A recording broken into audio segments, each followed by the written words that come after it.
participants. I am Ravi Raman, member of the Kerala State Planning Board. I'm also active in the activities of Vakamalavi Memorial and Research Center.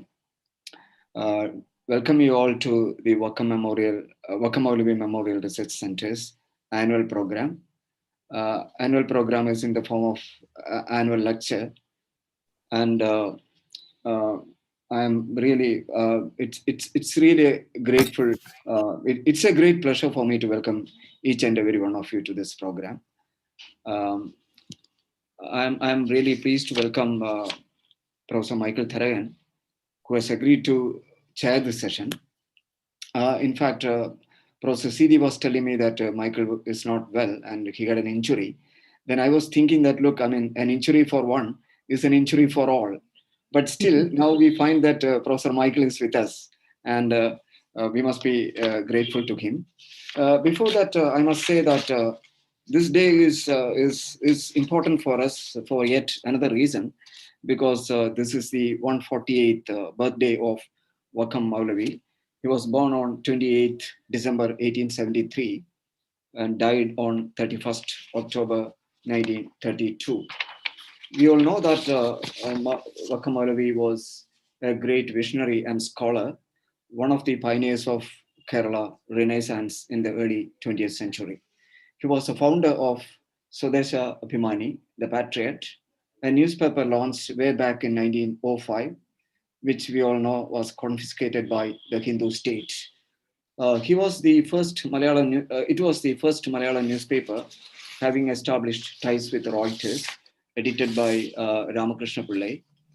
Wakam Maulavi was also the pioneer of Islamic reforms in Kerala, who stood for modern education of girls and women, gender justice, reform of Sharia, and so on.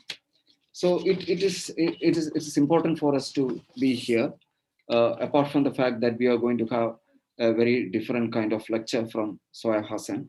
Before coming to that, I have mentioned that I wanted to welcome Professor Michael Tharagan. Michael Tharagan is a senior academic, we all know. I mean, he has served several senior academic positions, such as the professor of Institute for Social and Economic Change, Bangalore. He was also the vice chancellor of Kannur University. And at the moment, he is chairperson of the Kerala Council for Historical Research. And I must say that Kerala KCHR has got a very different kind of qualitative shift after Michael has assumed charge of that institution. Michael has authored several books. He has written several articles, and his articles on land reforms, care-based professions, education, communalism, social security, and migration. They are all very famous, and he has also co-authored books with international scholars like Oli Tonkas. The title of the book, some of you might remember, it is Popular Politics of Representation, Dilemmas and Experiments in Indonesia, the Indian state of Kerala, and Philippines. That's an off-quoted book, we all know that. And he has also written extensively on Kerala model of development and education, and as I mentioned, the migration studies as well. At the moment, we have a distinguished speaker with us, Professor Soya Hassan, and I'm really delighted to welcome her because she is an internationally acclaimed what is called a political scientist. Professor Soya Hassan is former professor and dean of the School of Social Sciences, Jawaharlal Nehru University. She was also former chairperson of the Center for Political Studies and founder chairperson of the Center for Women's Studies, and also Center for the Study of Discrimination and Exclusion. Professor Hassan has held visiting appointments at National University of Singapore, University of Zurich, University of Edinburgh, and fellowships at, among others, University of Sussex, Rockefeller Center, and in Paris, and the Center for Modern Oriental Studies, Berlin. Professor Soya Hassan also served as National Fellow, Indian Council of Social Science Research, and was a member of the National Commission for Minorities National Integration Council, CAB, and the National Book Trust. Professor Hassan has published widely on Indian society and politics, state and democracy, party politics and political movements, and on issues of equity and social justice. She is the author, editor of several books, not less than 18 to 19 books, including most recently Congress After Indira, Policy, Power, Political Change, and then The Politics of Inclusion, Caste, Minority, and Affirmative Action. Another book, Agitation to Legislation, Negotiating Equity and Justice in India. Another one, India's Living Constitution, Ideas, Practices, Controversies. Her book titled Ideology and Organization in Indian Politics, Polarization and the Growing Crisis of the Congress Party will be published soon, early in 2022. She also completed a monograph titled The New Grammar of Democratic Assertion, Mobilizing for Equal Citizenship in India. Along with Munshirul Hassan, she had co-edited India Social Development Report 2012. Professor Hassan's work has focused on the state, political parties, ethnicity, gender, and minorities in India, society in North India. Known for her path-breaking work on the politics of Uttar Pradesh, she has also undertaken extensive research on the social and educational aspects of Indian Muslims and Muslim women. Her interest in Indian government and politics, the state party system, political mobilization of minority rights, and gender studies is reflected in her various research studies and book. I understand that she is going to speak on three movements and the dynamics of Indian democracy. And we all know that it's a very different kind of subject, because at the moment, Indian landscape is completely, I would say, tortured in terms of politics, protests, and movements. And I'm sure that Soya will enlighten us. And it's a subject on which we couldn't get a better person than Soya. So I would welcome her. And I realize that we have several scholars with us at the moment. It's a great pleasure for me to welcome each and every one of you. We have Prabhat Patnaik with us, Ambassador Fabian with us, and Professor Rajan Gurikal with us, and also, the organizers, of course, KMCD and Samir. And I'm not sure whether Dr. Iqbal is with us, and because he told us that he would join us, and like that. So we have several scholars with us to participate in this discussion. And over to you, Professor Michael. Thank you, Ravi. Professor Zoya Hassan and friends. Like the political Delhi, academic and also cultural Delhis are found to be at times beyond persons from the Mofussil, India. Yet there are outstanding scholars like Professor Zoya Hassan, who has through their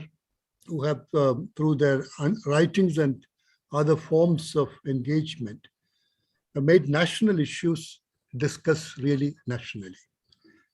Apart from being chairperson of several centers in the premier University of India, the JNU, and also holding several visiting positions in important academic institutions all over the world. Her writings always had a wide depth as well as also wide coverage, including state, democracy, political movements, issues of equity and social justice, ethnicity, gender, and minorities. I'm only citing a few. She will be talking today of three movements. What they are, we are all eager to hear, considering recent happenings in and around the capital as well as other parts of the country, and also the dynamics of Indian democracy. If there is a social scientist very near to becoming a household name, that is, I feel, Professor Zoya Hassan, who is fit enough in all ways to deliver the second annual lecture in memory of the great social reformer, visionary, and scholar, Wakam Maulavi, and Professor Zoya Hassan. Okay. Friends and colleagues, I'd like to thank the Wakam Maulavi Memorial and Research Center for inviting me to give the annual lecture. It's indeed a great honor and privilege to do so.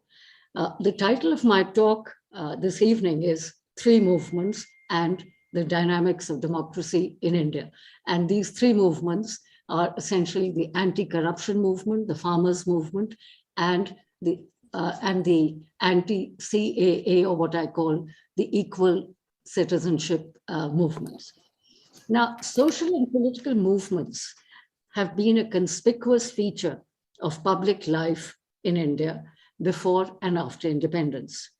It would be difficult to visualize India's modern history and critical political events without acknowledging the role of public protest and social mobilization in their making at important junctures in the life of the nation.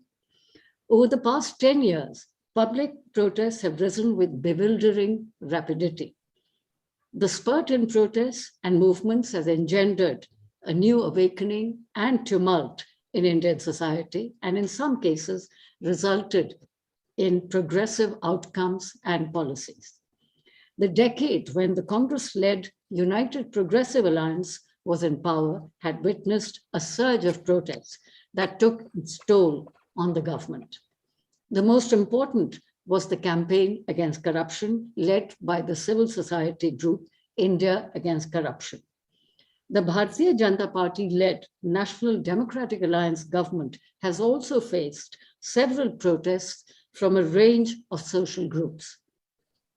The two most important ones are the protests against the Citizenship Amendment Act, the CAA, and the farmers' movement.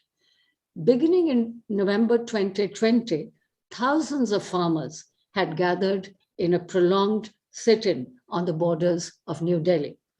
These protests began 8 months after the equal citizenship protest that had started in December 2019.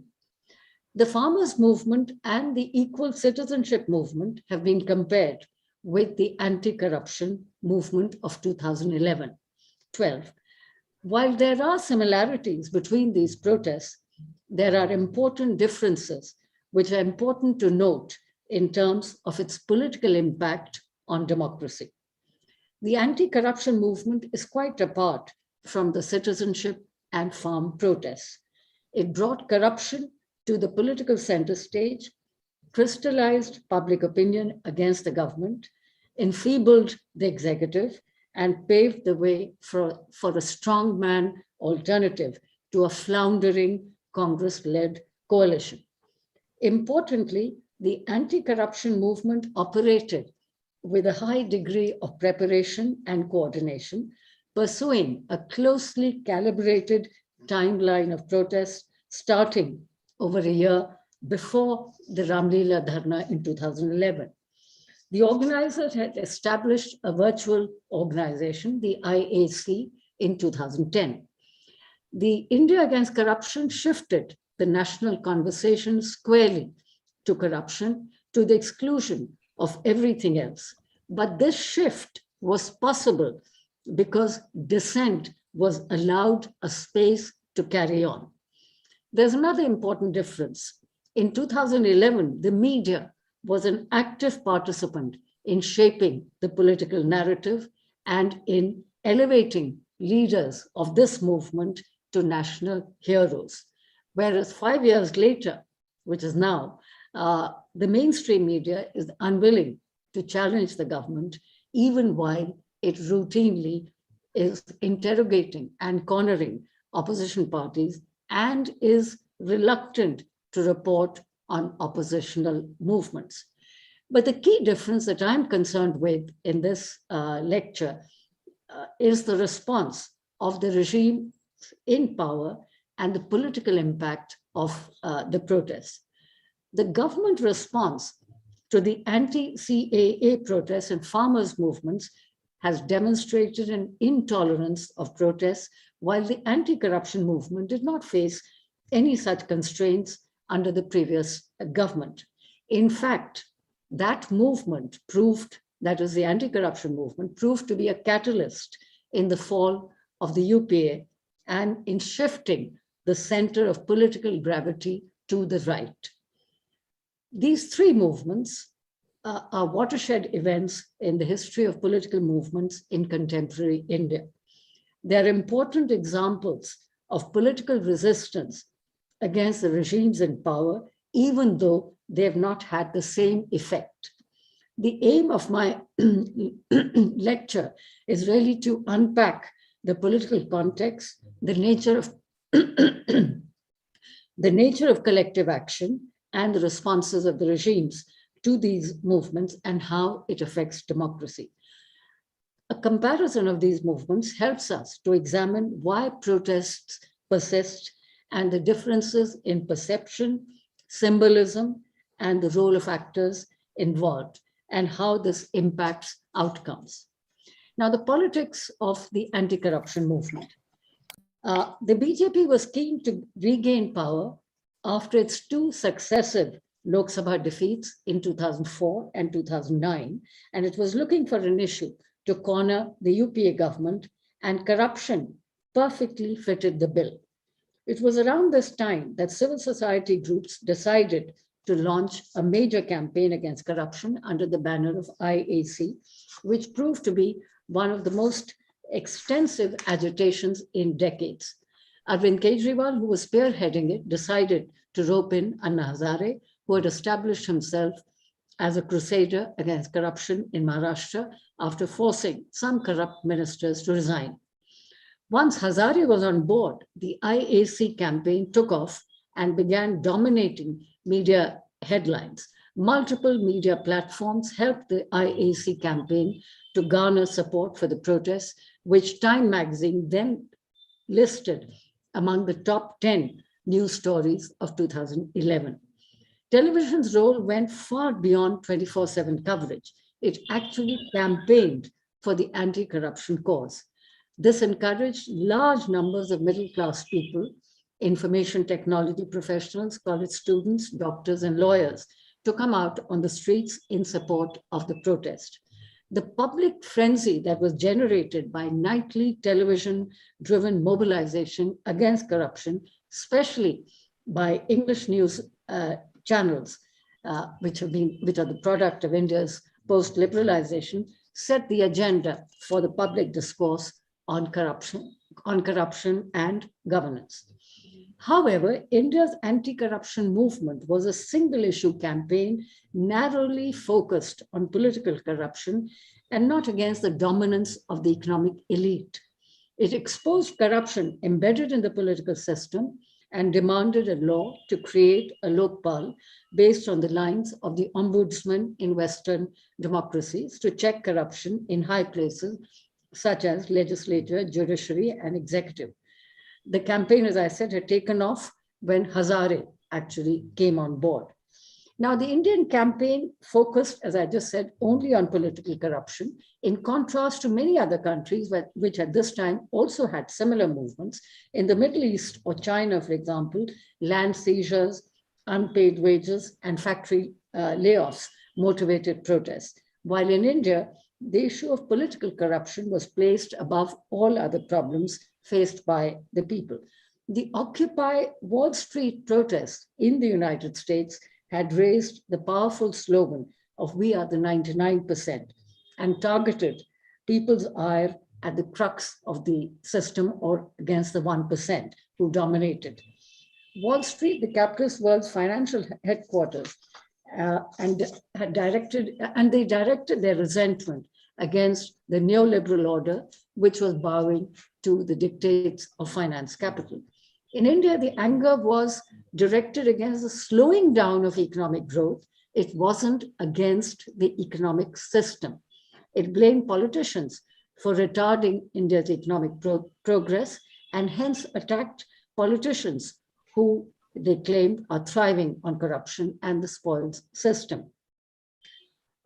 Public protests in other countries too were openly hostile to politicians, but at the same time, they voiced their mistrust of both the market and the state. In India, the movement had a distinct anti-political thrust inspired by Hazare, who was the ultimate anti-politician, galvanizing thousands of people fed up with politics. Fueled by disenchantment with the political class, the anti-corruption agitation found itself pitted against parties and parliament. It claimed that it is not elected representatives, but their moral guardians like Hazare, who are the authentic voice of the people and represent public interest better than politicians. At its peak, few agitations had captured the public imagination quite as this protest did, demanding that the UPA government implement stronger anti-corruption laws. It took Delhi by storm and garnered wide swathes of support because corruption as an issue arouses huge anger in India. This movement had apparently positioned itself in the non-political space, denying its space to any politician, but it was propped up by the RSS and its affiliates and sympathizers. Even at its height, it was apparent that it wasn't just disgust at corruption that animated the movement. This was an RSS-backed movement to dislodge the Congress government. And this show and the corruption issue faded from the public domain once the assortment of right-wing groups who were providing boots on the ground withdrew their helping hand. Prime Minister Manmohan Singh had agreed to form a joint drafting committee, which was their principal demand, comprising Hazare's nominees and ministers for drafting the Lokpal bill, which was termed by the UPA as an extra layer of consultation and a new experience. This allowed this group to claim the mantle of being the sole spokesman of civil society and giving a great fillip to their campaign against the UPA government. Now, the standoff ended only when the government convened, as you would remember, a special debate in Parliament on the proposed Lokpal bill. Now, despite major concessions and the passage of the Lokpal, which was passed in 2013, two governments, the Congress government of Delhi, led by Sheila Dikshit, and the UPA government, headed by Manmohan Singh, lost power essentially to this movement, or because of this movement. It prepared the pitch for the BJP to be catapulted to power in 2014, and the formation of the Aam Aadmi Party, which had transitioned from being a movement to a party, launched its political career on the shoulders of this movement. The Congress Party, fighting with its back to the wall, lost the battle on the corruption issue, although it had introduced several transparency and accountability measures to curb corruption. In the end, it was the BJP which reaped the bumper anti-Congress harvest, which the India Against Corruption had unleashed, paving the way for a right-wing takeover by the BJP RSS. As a consequence, India's socio-political landscape was radically altered through unconcealed majoritarianism, creeping authoritarianism, abuse of state institutions, shackling of the media, and of course, the exclusion of minorities and Muslims in particular. Now, this then brings me to the second movement, which is the equal citizenship protest. Now, public protests have been very frequent during the BJP-led NDA rule, even though this has not been really closely examined by academics who are focused really on the ideology and politics of this regime rather than the opposition against it, which is significant. The government's response has ranged from reluctant accommodation of some demands of protesters to largely ignoring others or sometimes brutally suppressing them with the help of heavy-handed crackdowns. Now, in December 2019, the government introduced changes in the citizenship law, shifting towards a religious definition of citizenship as against the prevailing birth-based definition. Based on religious identity, the CAA gave undocumented non-Muslim migrants from Pakistan, Bangladesh, and Afghanistan the opportunity to apply for Indian citizenship, but does not offer the same exemption to refugees and immigrants who happen to be Muslim. Importantly, the CAA is not a standalone law. It has to be seen in conjunction with the National Register of Citizens, the NRC. This combination would mean that Muslims with an illegal status would not be eligible for refugee status or citizenship. Taken together, the CAA and the NRC were widely perceived by Indian Muslims, and not just by them, to be an attempt to force them into statelessness, and this triggered massive nationwide protests. These protests took the form, I argue, of a broad-based secular movement that underlined the unconstitutionality of the new law and the discrimination inherent in it. The protests erupted first in Assam, then in university campuses such as Jamia Millia, the Aligarh Muslim University, followed by universities and other universities in Delhi and other states, before extending to other groups and other parts of India.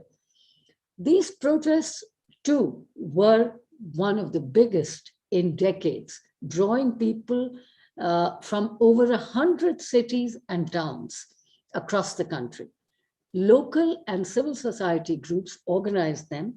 Party leaders were not involved. Unlike the anti-corruption movement, this wasn't led or directed by politicians or larger than life activists such as Anna Hazare or other politicians with political ambitions, or civil society activists, I should say, with political ambitions or covert political backing. It did not have the organizational backbone and media support enjoyed by the anti-corruption movement. Also, the political vocabulary of the anti-CAA protests was very different from the anti-corruption movement, which was directed against the political class. This was not the approach of the equal citizenship protests. These protests devised a political grammar centered on the Constitution to assert equal citizenship. The preamble to the Constitution was read out at all protest sites, swiftly turning this, along with the national anthem and the national flag, into signposts of a social movement to reaffirm the democratic values of equity and inclusion. The people on the streets were not only protesting against the CAA, which they believed is discriminatory, they were also opposing the measures that encroach upon the spirit of the Constitution, and they did so in the language of the Constitution. This marked the beginning of a new kind of politics, with the Constitution itself becoming the chief instrument to assert equal citizenship. For the first time in the history of the Republic, the Constitution was used so extensively by the general populace. It was held up as the only document that matters. Save the Constitution slogans outnumbered all other slogans as people poured into the streets to lay claim to it. So social inclusiveness and cross-community support was a striking feature of these protests. The sheer sweep of the movement extending to 3 months, leading to quite exceptional degrees of participation, testifies to this.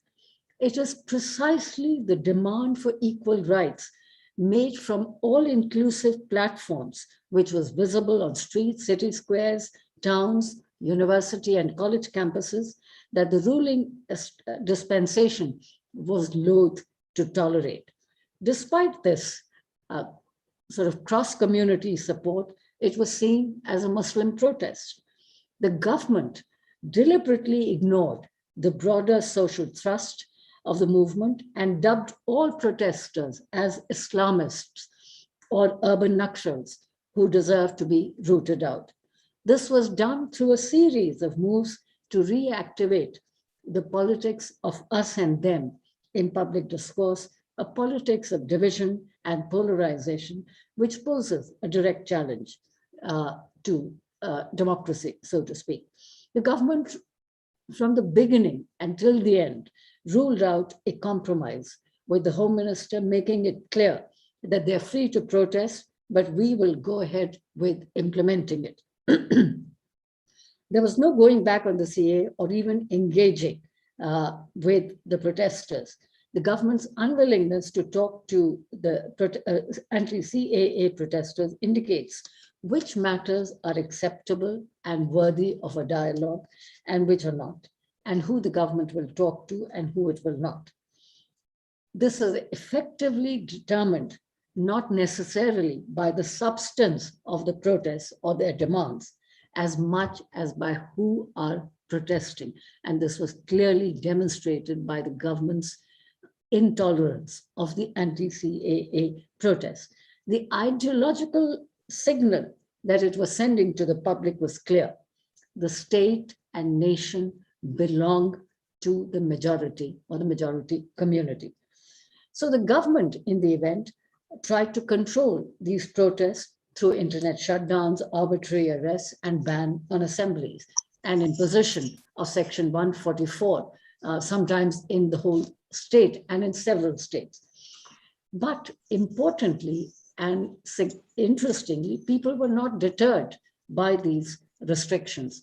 The state retaliated, of course, with police using excessive force on protesters and even ransacking libraries in educational institutions. In short, it employed every tool at its disposal to control these protests, especially in UP, India's weightiest state and a political springboard for the national stage.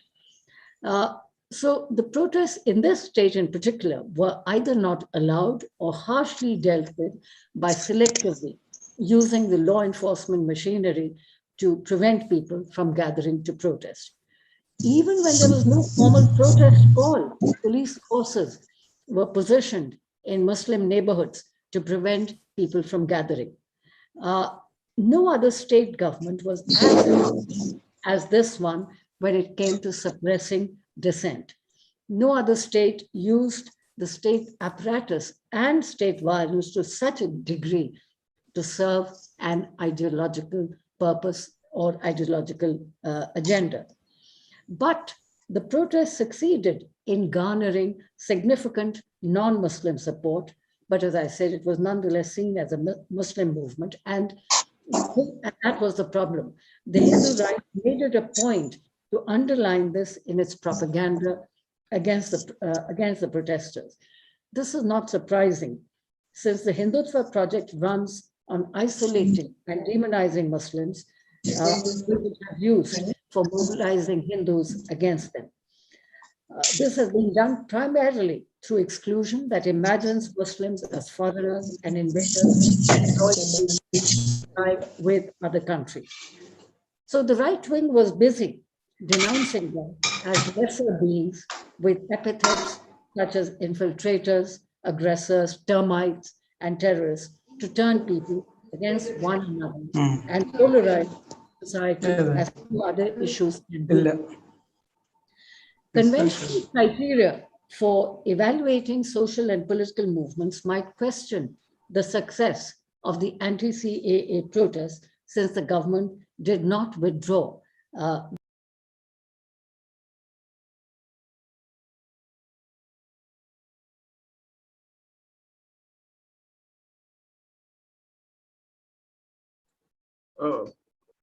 Professor Soya, please unmute. Please unmute.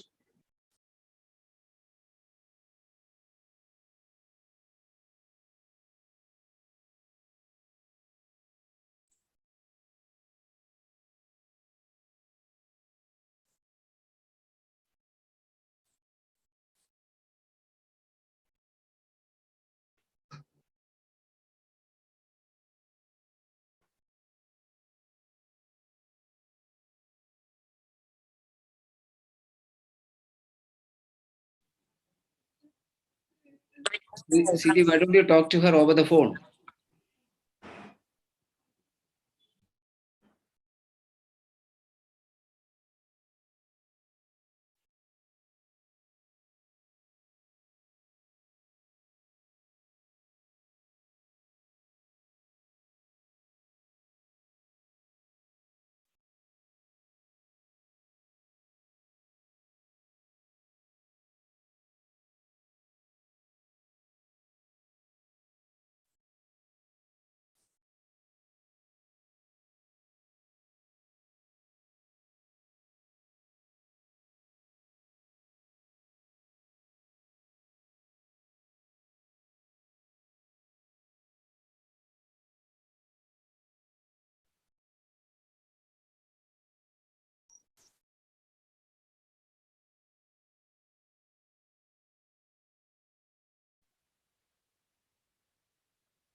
Professor Soya, please unmute your mic, please.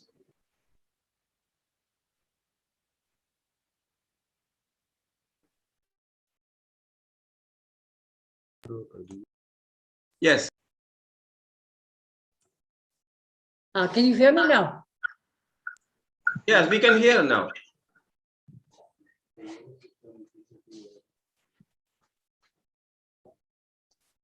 I think there was some problem. Oh, it's fine.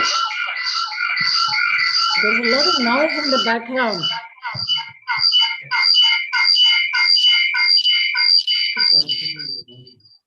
Okay, I'll continue then. Okay, conventional criteria for evaluating social and political movements might question the success of the anti-CAA protests since the government did not withdraw the CAA. But its implementation, as I've said, has been stalled. The Home Ministry has not framed rules, even though the law was cleared by Parliament in December 2019. This is partly because of the protests and the sheer force of public opinion represented by them. Most importantly, protests challenge the exclusionary principles that are intrinsic to Hindu nationalism, which seeks to identify the nation with the Hindu majority. They broke out of the narrow boundaries of identity politics and they fought to reclaim the principle of equal treatment under the law for everyone embodied in the Constitution. Now, this brings me to the third movement, which is the farmers. Now, in June 2020, amidst growing concern over the collapse of the economy and the spread of COVID-19 pandemic, the NTA government promulgated 3 laws that aim to deregulate and weaken state protections for farmers. Most farmers see the farm laws as a direct threat to their existence as independent farmers. Broadly speaking, the fear was that these laws will pave the way for corporate control of agriculture led by politically well-connected business tycoons. It will give private business free reins to engage in large-scale trading and stocking of agricultural produce. The new farm laws will promote private markets, and the fear is that this will effectively do away with the government-regulated markets, leading to the undermining of the existing minimum purchase prices. These laws weren't discussed in any meaningful way with the groups who will be affected by them. There's no record of the government consulting stakeholders regarding these proposals before they were turned into laws. The laws were passed hastily in the middle of the pandemic without proper debate or consultation with state governments, which are responsible for agriculture under the Constitution. Pleas for consultation were brushed aside before the ordinances were converted into laws by short-circuiting established processes and voting procedures. The movement began when several thousand farmers from Punjab and Haryana drove their tractors from Delhi to start an indefinite sit-in in the capital against the farm laws. Prevented from reaching Delhi, they camped at the Singhu and Tikri borders before the UP farmers joined them. More than 40 farm unions came together to organize these protests, a testimony to their huge reach and support. On 26 November, farm unions said that 250 million people participated in a 24-hour general strike to demand the repeal of these laws. This would make it the largest protest gathering in history. The protest subsequently swelled as more farmers arrived from other states and showed no sign of dissipating. While the most visible face of the protest were, of course, the Sikh farmers from Punjab, but they mobilized and received support from farmers across North India and from various other states. The farmers' protest was led, as I said, by a collective of farmers' organization, and again, not by a single leader, as in the case of the anti-corruption movement.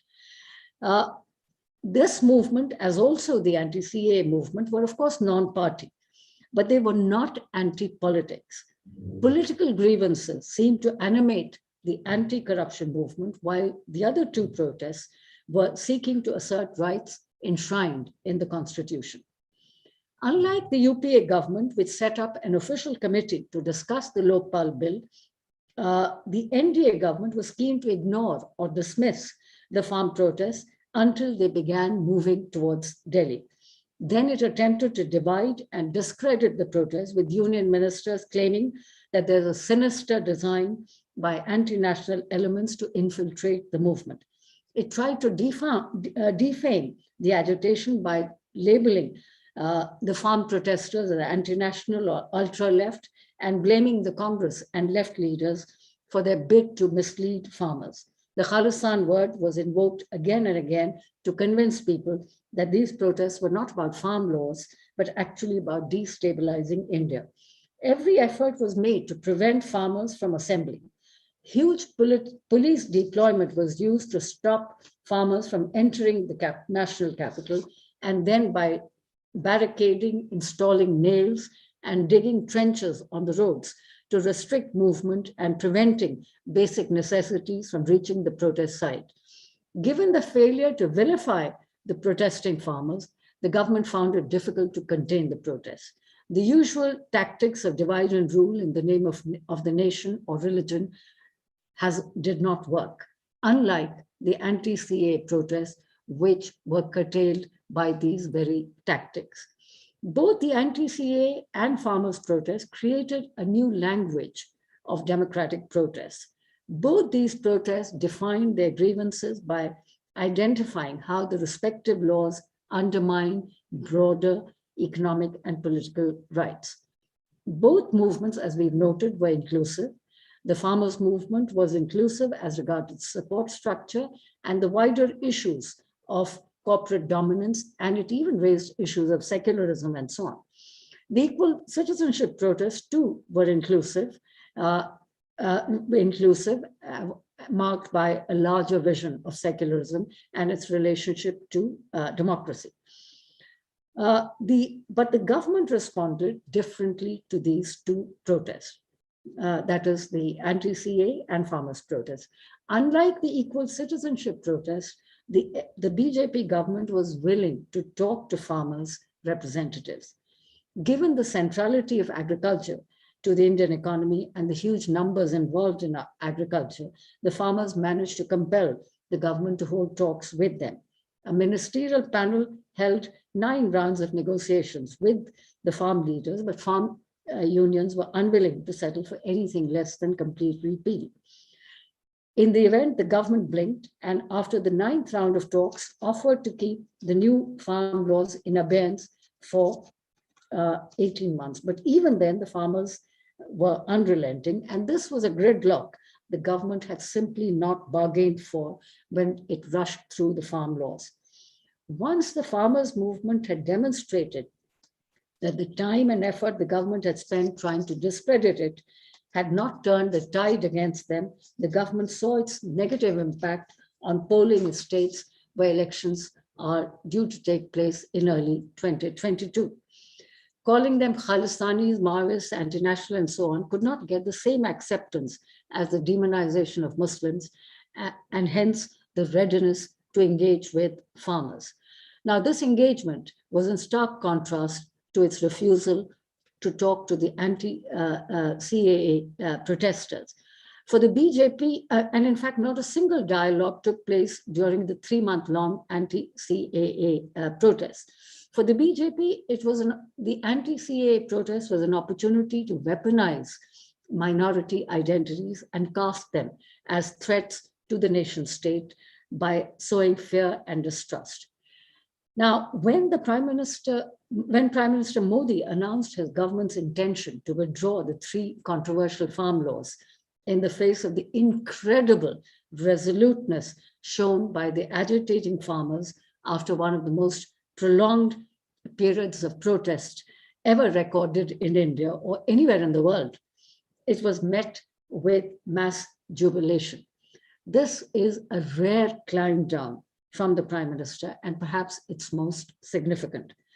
But this doesn't mean the government will respond in the same way to other protests and dissent. Finally, in conclusion, the democratic impact of these 3 movements. Despite the climb down by the government, the space for dissent is still diminishing under this government, with the government using a plethora of undemocratic measures to curb dissent. Any criticism of the government is fraught with danger for the average citizen not keen on spending time in police custody or jail. Any public campaign that seeks to challenge or is critical of the regime is deemed as injurious to the health of the nation. Now, curbs on protests are not new. Previous governments too made things difficult for protest movements. The midnight arrest of Ramdev by the Delhi police at Ramlila Maidan in June 2011, when he was carrying out a protest against the UPA government's inaction on the black money issue, is a clear case of government overreach. However, there is a sense in which these negative trends have accentuated or sharpened over the past 7 years, marking an unprecedented attack on the politics of dissent. The salient difference between the responses of the UPA and the NDA governments relates to their fundamentally different approach to dissent and protest. The space for dissent is much narrower under the present dispensation. Averse to dissent, the government has tried to control and criminalize dissent and treating it as anti-national and seditious. No other government has been as harsh as this one when it comes to dealing with alternative political movements. The scale and intensity of restrictions is much greater now than ever before, with the exception of the emergency. There was no attempt by the previous government to institutionally subvert the anti-corruption movement. In fact, the latter faced no obstacles in bringing the corruption issue to the political center stage, which crystallized public opinion against the UPA and ultimately hastened its downfall. Also, what is significantly different under the present regime is the wider ambience of intolerance encouraged by the volatile combination of religion and nationalism with the explicit backing of state power. What further differentiates this regime from all previous regimes is the space it provides for the construction of an enemy within that it needs in order for majoritarianism to thrive. This includes the portrayal of anti-government movements as being anti-national, indicating a high degree of intolerance. Such enemies of the state should be rooted out in the name of stability and security. The enemy within is accused of being anti-national and is therefore subjected to harassment, silencing, and in some cases, long periods of incarceration. One of the consequences of this approach is that the National Security Advisor can actually publicly say to the police, as he did so recently, that civil society is now a new frontier of war. This attitude reflects that the government or some of the ideologies, some of its ideologues have begun to see civil society dissenters as people who think differently and are therefore enemies. Although the anti-CAA and farmers' protests have evoked very different responses from the government, the heavy-handed response in both cases shows that an authoritarian government like its counterparts elsewhere is incapable of tolerating criticism. This has contributed to democratic backsliding in India, noted by several international assessments, most notably the Swedish Varieties of Democracy Institute's assessment, which termed India as an electoral autocracy. The most important reason for this is the clampdown on dissent and public protests. Additionally, the government has been using the media, especially television, to vilify and discredit protesters. Such actions on a large scale strike at the very heart of liberal democracy. However, there is reason to be optimistic about political change in the wake of the equal citizenship and farmers' protests. Public protests, by building up alternative political movements through direct and indirect action, are pushing back against neoliberalism, illiberalism, and coercion. Both these movements have interrupted Hindu nationalism's narrative by forging new solidarities in fighting for their rights as they faced up to the might of an authoritarian regime. A central political dynamic is the emerging struggle between two forces: the continued dominance of Hindu nationalism at the center under Prime Minister Modi, and the interruptions to its legitimacy by political movements and the BJP's defeat at the hands of regional parties in several state elections since 2017. The movement dynamic has so far interrupted and possibly halted the implementation of the CAA. The repeal of farm laws, on the other hand, marks a straight political defeat of the government, which for months was insisting that the reforms would benefit farmers, but had to yield to popular pressure from the farmers' movement to withdraw these laws. Farmers' victory is indeed a vindication of Indian democracy, exemplified by a mass protest that could successfully challenge a powerful government. This is a sign of the substantive reach of Indian democracy. Despite the undermining of political institutions and a partisan media, Indians have not been silenced.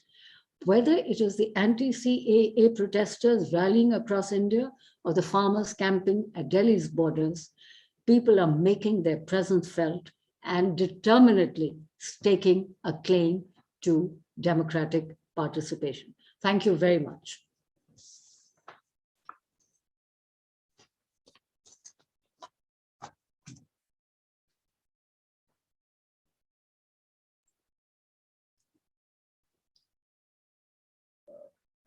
Professor Michael.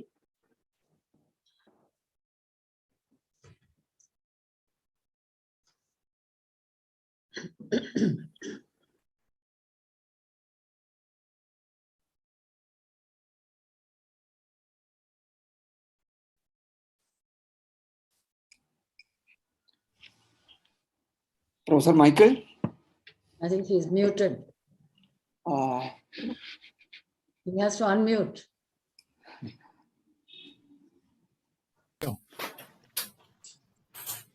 Live or not? Yeah. Eh? Yeah. Okay, let's have dinner. Yeah, yeah. They can't hear you, no? Amal? Can you hear me now? Yeah, we can hear you. Okay.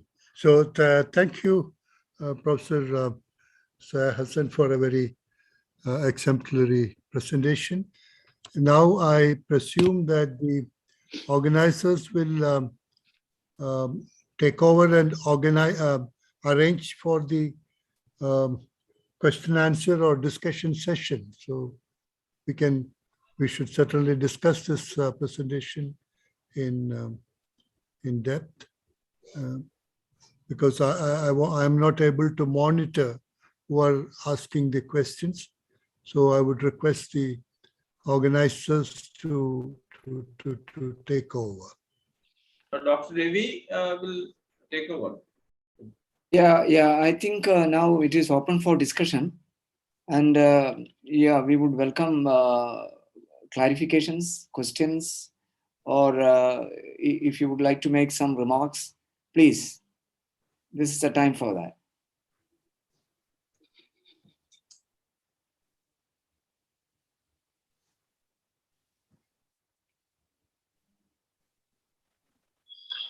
Could I ask, put a point of mine? Yeah, could you please identify yourself, sir? Yeah, this is Sen here, Sukla Sen. An activist, that much I can tell from Bombay.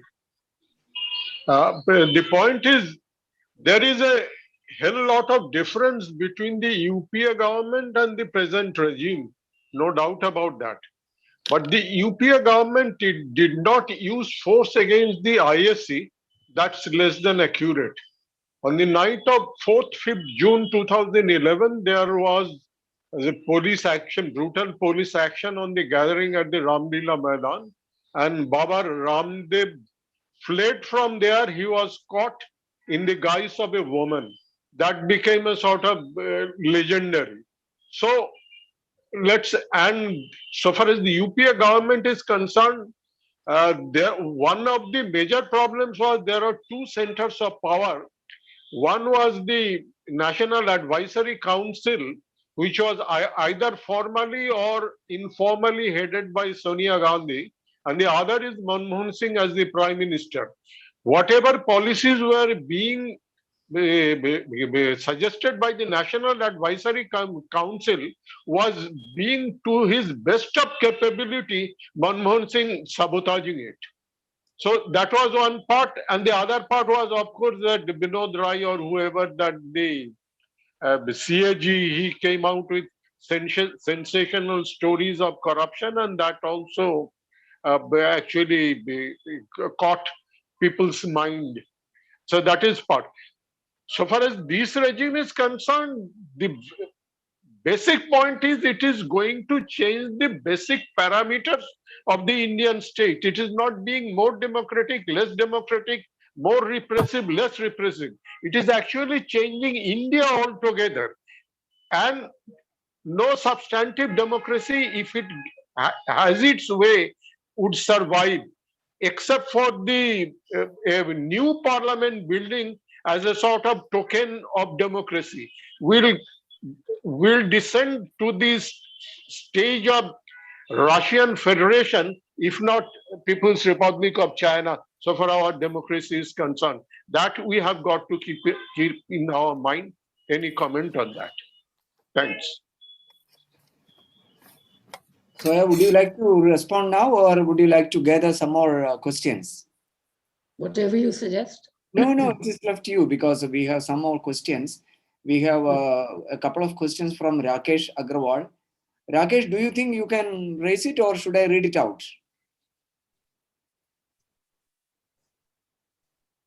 Okay. Rakesh is asking this question. Do you think the Supreme Court will take any position on the writ petition lodged against the CAA? Was the Hazare-led anti-corruption movement was tailored, directed, controlled by the RSS BJP? Rakesh has one more question to ask. As the anti-corruption movement paved the way for the capture of Delhi by the BJP, will CAA and farmers' movement be instrumental to dislodge them from the seat of power? I think he has some more questions. I think for the time being, these two sets of questions you could answer. By that time, I think we will. All right, very briefly to Dr. Sukla Sen. I think I completely agree with you that the point that you're making about the use of force by the UPA government, and indeed, I actually mentioned it briefly. I did not elaborate on it. I think what you've said about the police force against Ramdev and sort of forcefully removing him from Ramlila Maidan in the middle of the night is well known. So I completely agree with you. But I think if we make an overall assessment of the way in which the UPA handled, let us say, the anti-CA movement. Now, there's the other aspect, which is, on the one hand, Ramdev was removed in this very unseemly way. On the other hand, the UPA government also organized an airport reception for some of the for Ramdev, in fact, led by no less than the redoubtable finance minister Pranab Mukherjee, along with 2 or 3 of his senior colleagues. So I think, as you are rightly pointing out, even this indicates clearly the differences within the government. And I completely agree with you that the UPA does not have the kind of unified, singular policy or political agenda that defines this government. I mean, it's so well known that there were very significant differences, and these differences, as you have rightly pointed out, came up front under UPA 2. Somehow it was managed thanks to the coordination committee under UPA 1. They were managed, but that was not the case after the left withdrew support in 2008, and then the 2009 onwards. There were all these problems, and also the point that you're making about that the issue is not more or less democracy, but the issue is really the capture of the state, and in a way completely redefining the structure and content of the state, and therefore of Indian democracy. So I think that is the point I think I was trying to make, and that is that there is a dramatic shift to the right, and I would like to think that the anti-CA movement, the IAC movement, backed by the RSS, contributed very significantly to this shift to the right and the establishment of a right-wing regime. To Mr. Agarwal's question about the Supreme Court, well, what can one say about the Supreme Court? Notwithstanding that the present Chief Justice is different from the previous 3 Chief Justices, but the fact of the matter is that even this Chief Justice, who is on the face of it more progressive, has not found the time to address some of these issues that have been pending in the Supreme Court for the past 2 to 3 years. The abrogation of Article 370, the petitions against the constitutionality of CAA, and above all, electoral bonds, which frankly I consider the most important of the 3 that I have mentioned, because I think electoral bonds have contributed towards creating an uneven electoral field. The Supreme Court has not found the time to take up any of these issues, not to mention the habeas corpus issues, which have sort of lapsed now. Now, will the Supreme Court strike this down? Very difficult to say, although it should, because it's so obviously unconstitutional and sort of strikes at the basic structure of our Constitution. So it should, but whether it will remains to be seen. And going by the fact that it has not really addressed this issue suggests that the likelihood of striking it down doesn't seem to be very high. As to whether these 2 movements, and particularly the brilliant farmers' movement, could dislodge this government in the way the anti-CA did, obviously not, because that were, these are two very, I've not really addressed the character and content of these movements. These are very different movements and organized by very different political forces. The very fact that the anti-CA movement was literally organized and backed by the RSS gave it a political force, which obviously the anti-CA movement just did not have.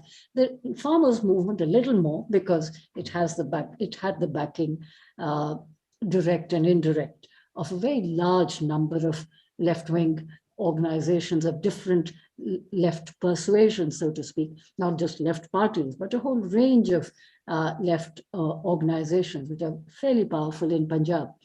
So certainly the anti-farmers movement in that sense was stronger and obviously demonstrated much greater staying power. Even it continued even during the pandemic. So yes, while it is very significant, but still, it's not comparable, in my view, to the anti-corruption movement, because the anti-corruption movement had the support of the middle classes, it had support of the media, and one might say it also had support of Indian capital in a very large measure. Whereas the farmers' movement is obviously, in a certain sense, arraigned against Indian capital in a very important way. So we are talking of such different movements, but I think that is what makes the comparison so very interesting, notwithstanding very different possibilities. Now, may I request Ambassador Fabian to raise his points? Yes, Fabian, please. Please unmute. Thank you, Ravi.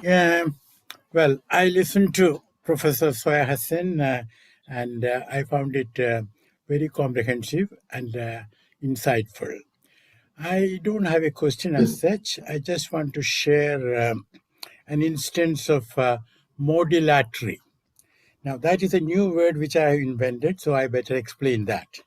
I'm sure that the chair will understand what is called Christolatry, Mariolatry, worship of Mary, worship of Christ. So modulatry has the same meaning.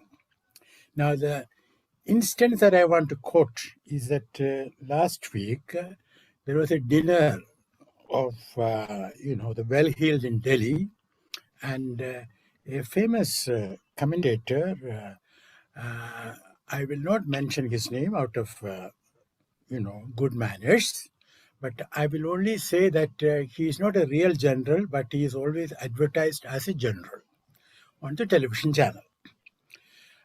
He himself told me that he's not a general. But anyway, the point I'm making is that he made the following point. Look at India's history. It has been ruled by Ashoka. It has been ruled by Harsha. It has been ruled by Akbar. India never had democracy. That is a Western invention and a Western import. From an import from the West. Look at China's progress. You know something? He was concluding. China will decide on an important issue in 6 hours, and India will debate on it for 6 years. And that is the difference between, their progress and our poverty. I was listening. I was not wanting to contradict him, but that was the flow. So let us understand that there is a modulatrous aspect to what is happening. But I want to ask a question to all of you. Is that modulatry waning among the poorer section of the population? Because jobs have not increased, because the price of cooking gas has increased. So is it happening? Do you get any signals there too? Thank you. I think you have another. Mr. Soya, would you like to respond? We have other questions, but please respond, and if you would like to. Well, I must say the term that you have devised is very quite very attractive and I hope it will gain sort of prominence. Your main question about whether Modi, idolatry of Modi, if I could put it this way, works among the people, the ordinary people, given the economic, given the fact that joblessness has increased, given the fact that the economy is what it is. Well, I think it is very difficult to give a singular answer to that. Surely it works in some parts of the country, but it doesn't work in others. But it has found some resonance in North India, where for a variety of reasons, most importantly, Hindu-Muslim polarization, and the use of and the mixing of religion and politics, and this whole argument about Hindu victimhood at the hands of Muslims, has some takers in North India, and particularly in the critical state of UP. Although it looks like even there, and I think that was the point you were hinting at, that it might well be waning even in UP. And perhaps the very fact that the Prime Minister conceded to the repeal of the 3 farm laws on which he had staked so much of his political capital is an indication that things are not quite going their way in UP. So perhaps I mean, the Modi effect is waning even in North India, and of course in other parts of the country, as is evident from even the recent state assembly elections, with the exception of Assam. It is not working. So I think, and the huge emphasis on, the huge emphasis on majoritarianism, communalism, and authoritarianism is precisely because, short of that, it is very difficult for them to hold on to power. Soya, we have 2 questions here. One I would read out. This is a question from Papuri Bora. Shall I read it out? Yeah. Protesters of anti-CAA of Assam are in grief as the protest didn't result as they expected. Even during the time of protest, the perspective of Northeast India was not presented by media. People are still against the bill, against the act, but don't expecting to protest as the narrative came that the protest was misled by some people and it became a cultural event. What's your opinion on that? Sorry, so the one point is that the Northeast protests were not given sufficient importance. In the media. Well, that is not entirely surprising, because in general, the Northeast is not given the attention it should be given. And what is the second one? The second point, that this became a cultural event. Yeah. I think he says that it was misled by some people and it became a cultural event. That's how the narrative came out, that's what he says. Yeah, but I don't know if it was seen as a cultural event, but it was seen as a kind of a Muslim event, so to speak. And that is how it was deliberately presented. And a lot of people seem to have bought into this argument. Yeah, now we request Mr. Nahas Abdul Haq to raise his point. Nahas, please. Yeah, thank you, sir. Madam, do you see any hidden agenda in the recent attempt to raise the marriage ages of girls, as laws and legislations are unilaterally being passed at the parliament? Well, I don't know. I mean, I must say I haven't really followed this issue very closely, but I'm not sure whether this is this move, which has been widely criticized and rightly criticized by women and women's organizations as completely unnecessary and uncalled for, and in fact, perhaps problematic. It's problematic, but not because it's going to affect personal laws. That may be one aspect of it, but I'm not sure whether that is the main problem. And I don't think it has even been so strongly raised by Muslim organizations from what has appeared in the press. Thank you. Anyone else, please? Yeah, I think we hear me? have. Yeah, please, Sheikh. Sheikh Ahmed, can you hear me? Yes. Hello? Okay. Dr. Soyasin, your talk was very interesting, but now I just want to raise a point on the possibility of anti-Modiism in the next general election. But there are one or two points that you have to take into account. One is that before that, there will be some sort of communal configuration created by the BJP government. And the second point is, unless there is an opposition unity, proper opposition unity, anti-BJP votes will be split into 2 or 3, which means that the chances of anti-Modism will come down and they will emerge victorious due to a lack of opposition unity. How do you perceive it? What would be your opinion on that? Well, opposition unity. Yeah, unless there is opposition unity, anti-Modism cannot be put into practice. Unless you win in the next general election, what is going to happen? But unfortunately, the opposition parties are not ready to unite. Ego, clash of egos, like the erstwhile socialists. No, So I how think do you're you? right, Ravi. Yeah, I think So I how do you would. see the next general elections, in spite of the anti-Modism spirit that might be in the society?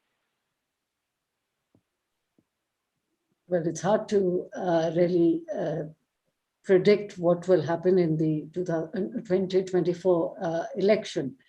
And you're right, they will attempt to clear the pitch by doing something, as, for example, is being done now in the run-up to the UP elections. I mean, the Haridwar speeches and so on are such a blatant attempt to communalize the election, to polarize the election. Because otherwise, otherwise the Haridwar speeches simply don't make any sense in the fact that there's so little reaction from the government, and it's been 6 days. None of the offenders have been arrested, whereas people with much minor charges, for example, Siddiq Kappan from your state, from the state of Kerala, has been in jail for over a year now, and with no bail. Whereas it's clearly the opposite with regard to the Haridwar speeches. But this has to be seen in the context of the UP elections. So you're quite right. Something big. For example, what happened in 2019. I imagine the 2019 election results may well have been somewhat different if Pulwama and, more importantly, Balakot airstrikes had not happened, and the way in which they were used to build up the whole national security argument in favor of the government. Opposition unity, I completely agree with you that opposition unity is extremely important, but what we are witnessing, in fact, is opposition disunity rather than opposition unity for the reasons that you mentioned. And of course, I mean, it's a complex story as to why this is happening. And clearly, the Congress is faltering. The Congress is not able to put its house in order, and yet it wants to lead the opposition. So that there is an issue there. And then, of course, you have other state-level leaders who have done very well in their own states in defeating the BJP, and therefore have national ambitions. The question is to reconcile these. And it is difficult because of the nature of the party system that we have. We do not have a 2 or 3 party system. I mean, there are just so many parties. There are just so many parties. Uniting them at any time is difficult, but one would have thought that at this moment, when the danger to our democracy, to our society, to our unity is so huge, you would think that opposition parties would set aside the usual differences and ambitions and come together to take on perhaps, I mean, something which really poses a threat. Threat to the very idea of India. But still, there are 2.5 years and things can change. And I'm still quite optimistic that opposition parties will realize that opposition unity is the essence of the matter. And without it, it will be difficult to take on Modi. But I think opposition unity cannot be just about a leader, agreeing on a leader. It also has to be, there has to be a counter narrative to the discourse that they have been peddling. Other questions, please, or clarifications? Yeah, of course, Sun wanted to raise some more questions, but let us wait for others to respond. Can I, Dr. Viraman, can I? Please. I am Matthew Gurian. Yeah. Can you hear me? Please.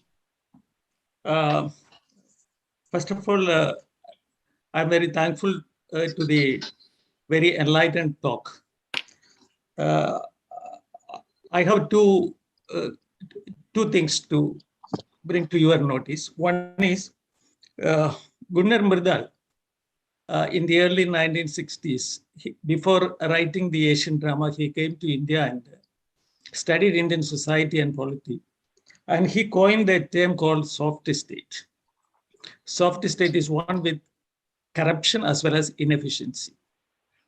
How do you view this perception of Myrdal? How these two are have been correlated in the post-independent era in our country? And what about the present status regarding both corruption and inefficiency?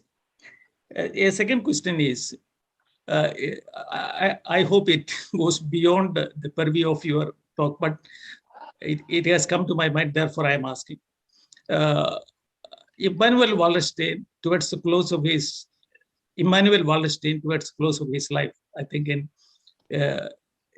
around 2019, he observed that the modern world system is in a chaos. The modern world system, the modern capitalist world economy is in a chaos. It cannot go like this by more than 40 or 50 years.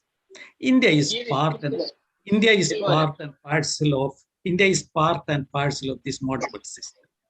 So how do you view the symptoms which you have narrated when we link India as part of modern world system? These are two queries. Thank you very much again for your very inspiring talk. I think your point about the soft state and the present and how that compares with the present state. Well, the present state on the face of it is anything but a soft state. It is a hard state in many respects, but at the same time, the misgovernance is no less than, let us say, under the soft state that Gunnar Myrdal was talking about.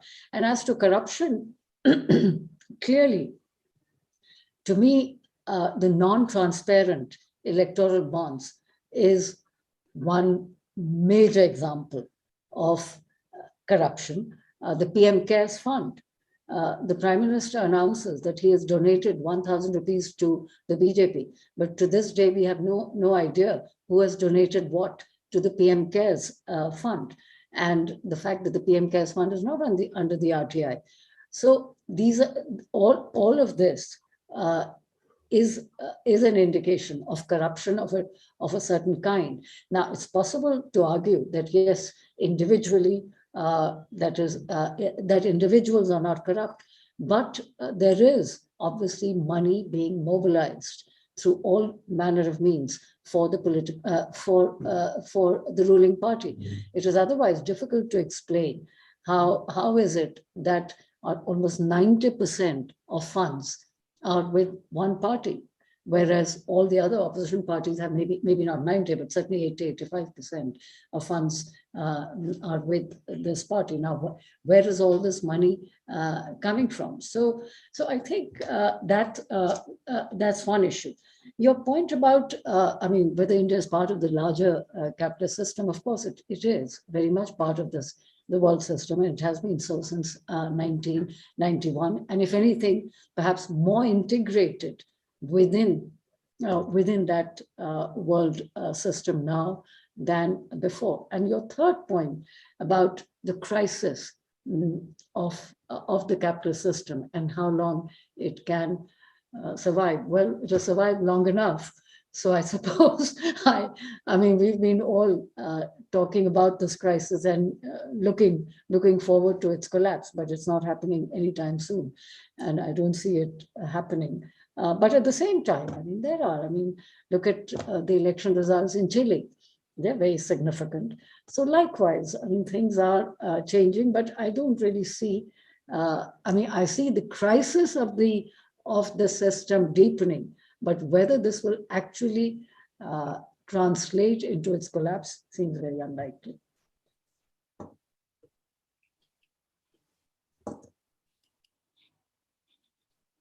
Others, please.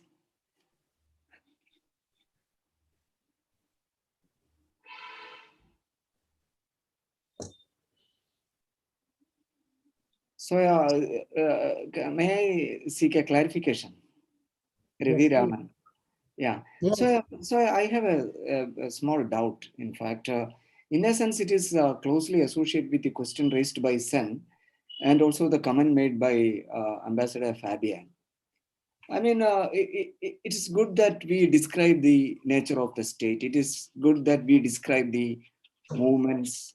But at the same time, I wonder whether we fail or whether we succeed in characterizing the state. Because, describing the state is not sufficient in order to... Pardon? Describing the state is not sufficient in order to understand the genuine characteristic of the state. So I wonder in what way that we would characterize the state. Because it is true, as Mr. Sen pointed out, the state is being redefined. And as you have rightly pointed out, in the case of what is called the electoral bonds, there is a big coalition between the corporate capital and the Indian state. So in what way that we would characterize the state? And suppose I characterize the state as a corporate Hindu state, how would you respond to that? Well, I would be inclined to go along with it, and Prabhat is here, and Prabhat has written extensively on this, and I don't remember the exact formulation, but in a number of his commentaries, he has made the point about the combination of corporate control, which is extraordinary. I mean, I think this is something that we will all agree on, which is that the extent of corporate domination of the state is quite exceptional, and at the same time, the Hindutva domination.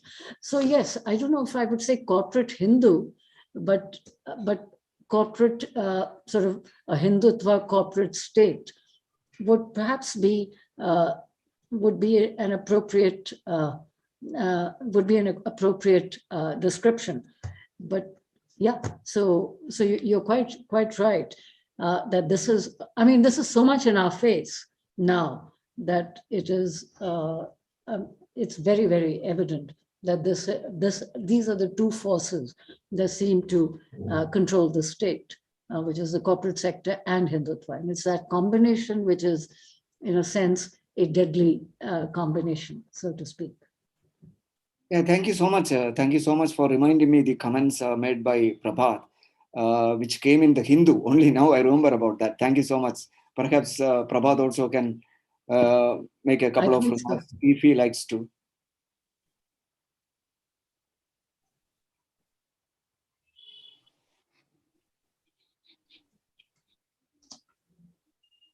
Prabhat, would you like to make a comment or? No, others please.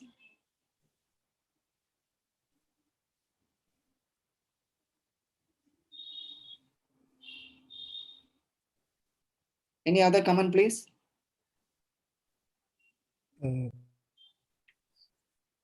Ravi, can I Yeah. can I ask a question? Please. Michael Tarakan. Yeah. Michael, please. Yeah, Professor Soya Hassan, I would like to see how would you weigh in this possible or potential strength of decentralization in not only in administration but also in the politics that is being acted out in various parts of the country.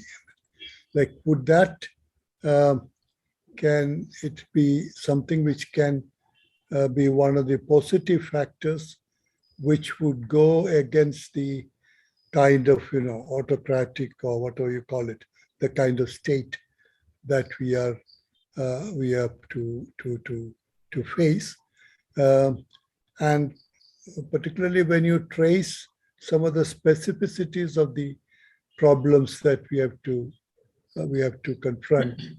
The origin seems to be part of it. Part of the origin seems to be from an over centralization of the governing pattern. So I'm posing it as a kind of a potential possibility. Will you respond? Yeah. No, I think this is very important and interesting what you're saying. By decentralization, I presume you mean kind of a decentering of politics and a regionalization, so to speak, in opposition to centralization. I think arguably, regionalism, regional parties pose a clear opposition to this government, and they're quite effective in state elections.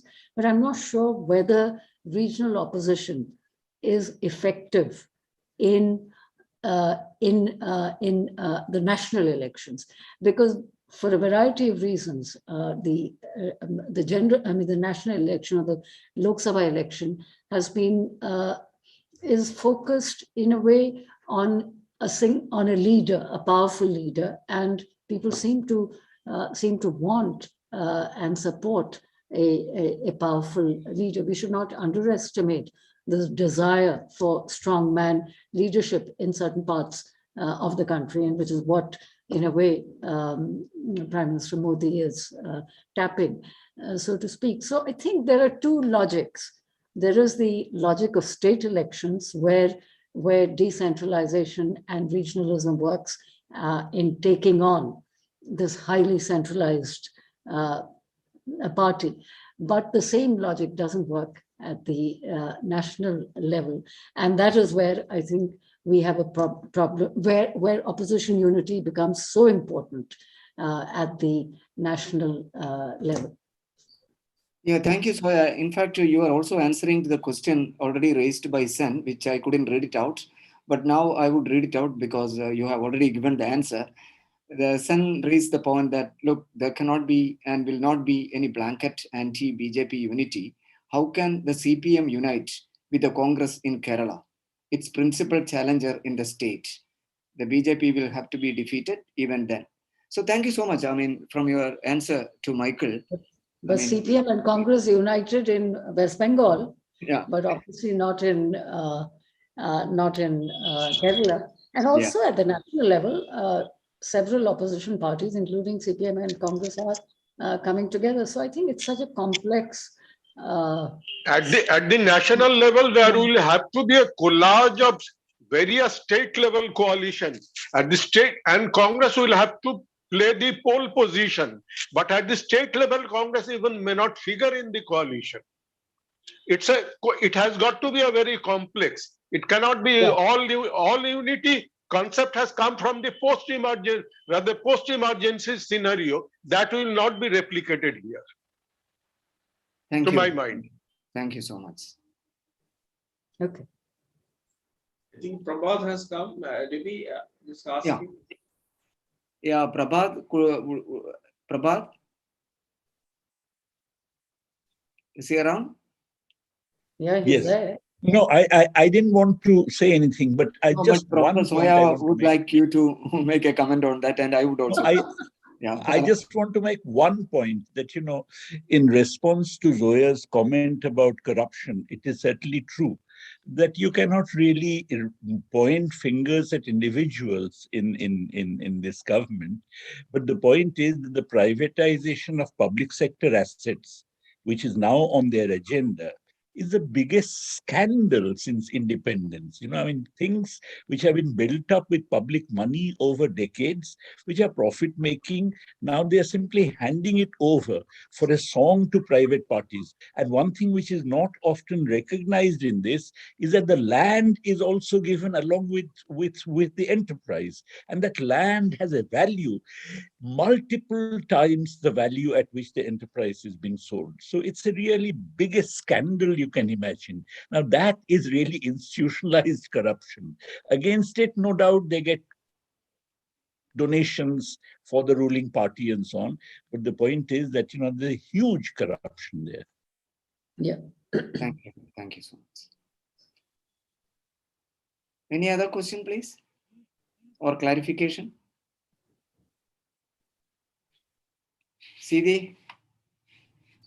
I think it's over, Siddhi. So. I think Professor Soya is tired after. Oh, yeah. Excellent. Excellent. No, it's Thank you for very the wonderful- interesting. We all wonderful enjoyed it. lecture. Great. Yeah. No, it's been a very interesting discussion, not tired at all. Yeah. It's a small group, but we have an enlightened audience. Many people are Indeed. watching in YouTube live. So we encourage others to watch in other sectors like when we have these online channels. So I would request, I am personally thanking Professor Michael and Ravi Raman and all who have come, Professor Prabhat, Dr. Rajendra Bal, and we have a lot of people here. So I would request the Secretary of VMMRC, Sri Samir Munir, to formally thank Professor Sen for this wonderful session. Am I audible? Yes. Yes.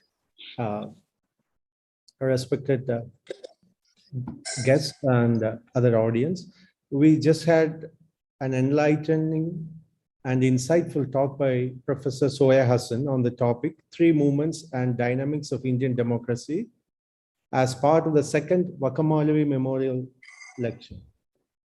On behalf of VMMRC and all those who have gathered here, let me express our sincere gratitude to Professor Soya for delivering this talk. Let me express our sincere gratitude to our patron, Dr. Michael Tharagan, for presiding over the function in spite of his health condition. I would also like to take the liberty to express our gratitude to one of our governing body members, Dr. Ravi Raman, for doing the welcome speech.